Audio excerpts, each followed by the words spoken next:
खूप जण असं म्हणतात की तुझे व्हिडिओ जास्त व्हायरल होत नाही, कारण का कसं असतं माहिती आहे का की काही लोकांना कसे असे फॅमिली व्हिडिओ जास्त बघत नाहीत, ते दुसरंच काय ना काहीतरी बघत राहतात आणि त्याच्यामुळं आपले जे फॅमिली व्हिडिओ वगैरे बनवतात ना ते जरा पाठीमागं राहतात आणि नको ते पुढे जातात.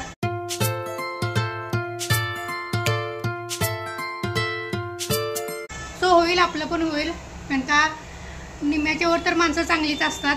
25% आपण बाजूला सारली, 75% तरी आपल्यासारखे असतात फॅमिली व्हिडिओ बघणारे किंवा करणारे.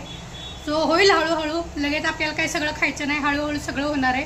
फक्त तुम्ही सपोर्ट करा, म्हणजे असं डेली व्लॉग मी पण करत जाईन आणि मला पण थोडा सपोर्ट होईल. आज काढलेला आहे सगळं, फ्रीज आवरायला काढला आहे. सगळं फ्रीजमधलं सामान जे नको होतं ते सगळं टाकून दिलं, कारण का आता म्हणजे सगळं फ्रीज वगैरे साफ करूया. वरचं पण आवरायचं आहे. फ्रीज पण बघा किती घाण झालेला, दाखवते तुम्हाला. बघा असं सगळं म्हणजे महिन्यातून एकदा मी साफ करतेच, त्यामुळे एवढं काय घाण झालेलं नाही. हे आपलं भाजीचं वगैरे पाणी वगैरे सांडताना तेच आहे. आणि ते मसाले वगैरे ठेवलेले, ते मसाले जरा हे झाले की मग बाकीचं काय स्वच्छच असते माझं नेहमीचं.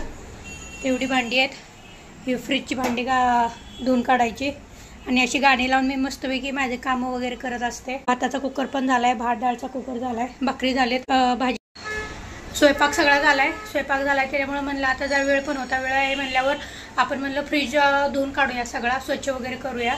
त्याच्या आतले ट्रॉली वगैरे सगळं. मग आता हे सगळं धुवून घेतलं आहे, पण आता हे घासायचे, घासून मग वाळवायचे, वाळवून आपलं मग लावून द्यायचं. कारण का आता फ्रीज पण सगळा रिकामा झाला आहे, कारण भाजी वगैरे आम्ही काहीच आणली नाही. कारण का मला फ्रीजचं काम करायचं होतं. म्हणजे आधी सगळे ही भांडी वगैरे घासून घ्यायची होती मला हे घासले कीच म्हणलं आपण बाकीचं काय भाजीपाला वगैरे सगळं काय असेल ते आणूया आपण. तोपर्यंत मी काय आणून दिलं नाही. आता उद्या सकाळी काय आणू शकतो आहे आपण. मग आता हे सगळं घासून घ्यायचं. एवढा असा कसा पसारा निघाला त्याच्यातलं, म्हणजे जे मसाले म्हणा किंवा आपलं जे छोटं राहिलेलं असते, छोटं म्हणजे आपले काय आल्याचे तुकडे म्हणा किंवा आपले कढीपत्ता, असं थोडं काय ना काहीतरी लसूण वगैरे असं काय ना काहीतरी मसाले वगैरे असं सांडतात ना खाली. आणि मुली पण आहेत, मग कॉफी वगैरे असते त्याच्यात. सो घेताना वगैरे काय ना काहीतरी सांडून जातं त्या मुलांच्या हातून, माझ्या हातून म्हणा, कोणाच्या पण हातून सांडून जातं. ते आता आम्ही स्वच्छ करणार आहे सगळं आणि आवरणार आहे. बाकी बघा हे असे थोडेसेच मसाले आहेत माझ्याकडे, म्हणजे जास्त वगैरे असं काय नाही, वापरत नाही. फक्त माझा खोबरं, लसूण, कोथिंबीर, आल्याचा तुकडा एवढे 4 आयटमच मी मिक्सरमध्ये बारीक करते. बाकी मी जास्त काही मसाले यूज करत नाही. आपल्या आणि घरगुती आमची जी चटणी असते ती एक चटणी मी मसाल्यात टाकते. आणि बाकीचे आपलं मटण असेल तरच मग आपला मग मटण मसाला वगैरे असतो आमचा. आणि पनीरची भाजी असली की पनीर मसाला, एवढंच.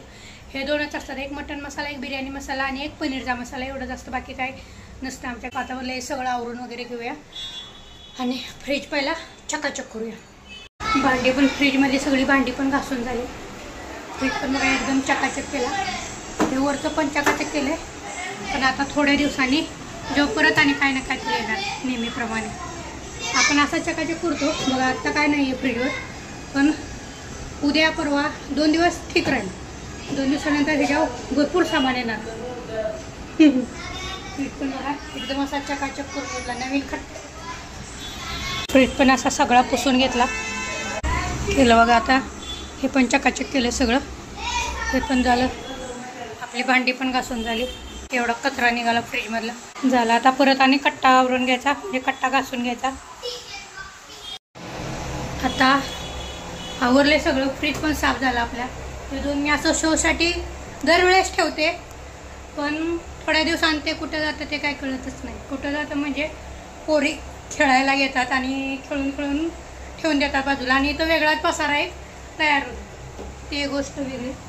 भांडी वगैरे झाली सगळे, दूध वगैरे ठेवलं तापायला, आमटी पण उकळायला ठेवली, कारण का पोरींना भूक लागली म्हटलं गरम करावी आमटी.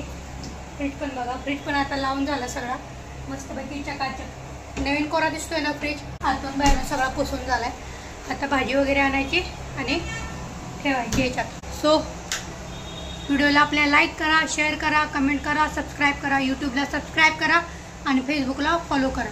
खूप जण असं म्हणतात की तुझे व्हिडिओ जास्त व्हायरल होत नाही, कारण का कसं असतं माहिती आहे का की काही लोकांना कसे असे फॅमिली व्हिडिओ जास्त बघत नाहीत, ते दुसरंच काय ना काहीतरी बघत राहतात आणि त्याच्यामुळं आपले जे फॅमिली व्हिडिओ वगैरे बनवतात ना ते जरा पाठीमागं राहतात आणि नको ते पुढे जातात. सो होईल, आपलं पण होईल, कारण का निम्म्याच्या वर तर माणसं चांगलीच असतात. 25% आपण बाजूला सारली, 75% तरी आपल्यासारखे असतात. फॅमिली व्हिडिओ बघणारे किंवा करणारे. सो होईल हळूहळू, लगेच आपल्याला काही सगळं खायचं नाही, हळूहळू सगळं होणार आहे. फक्त तुम्ही सपोर्ट करा, म्हणजे असं डेली व्लॉग मी पण करत जाईन आणि मला पण थोडा सपोर्ट होईल. जय शिवराय.